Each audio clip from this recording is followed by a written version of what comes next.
Баршаңызға сәлем, құрметті менің алтын көрермендерім. Сіздермен мен Гүлзада. Ет асқанда қамырларыңыз езілмей түсу үшін сіздерге осы әдісті көрсеткім келді.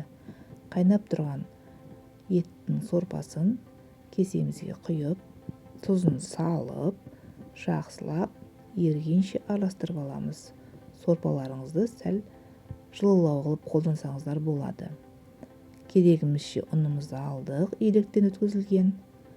Жұмыртқасыз тек сорпаның өзіне елейтін боламыз. Жақсылап көріп тұрғандарыңыздай қамырымызды елеп аламыз. Құрметті менің көрермендерім, каналыма тіркеліп лайк басуды ұмытпаңыздар, комментарий жазыңыздар. Ол мен үшін өте маңызды. Осылай жақсылап екіге бөліп, күлшілеп қоясыздар. Енді дайын болған қамырымызды жаюды бастаймыз. Сорпаға иленген қамыр өте әдемі болады. Қолымызбен үзгейтіп жаюды бастаймыз.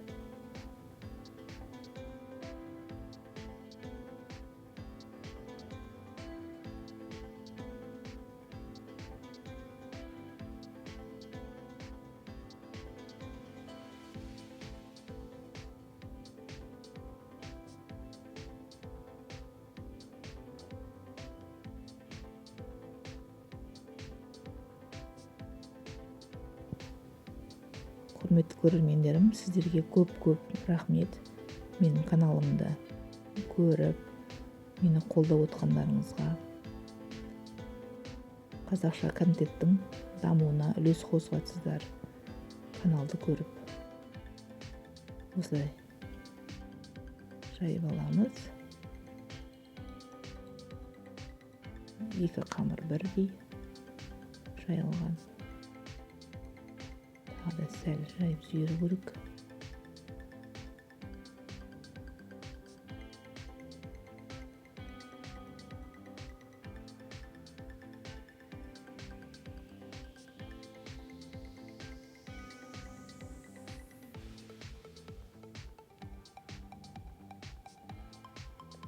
Қамырымызды кесіп аламыз, төрт бұрыштай етіп. Қайнап тұрған сорпамызға жайылған қамырымызды әдемелеп салып аламыз.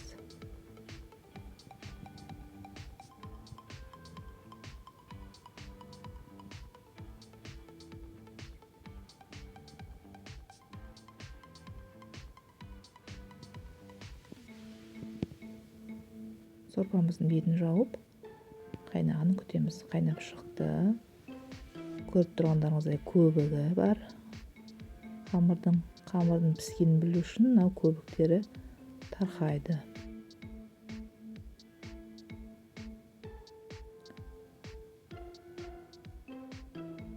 Көбіктері тарқады. Енді қамырымызды сорпасынан сарқып, жақсылап сүзіп аласыздар. Дайын болған қамырға салмасын салып, жақсылап қамырдың арасын барлығына құю керек. Сонда қамыр жабыспай керемет болады.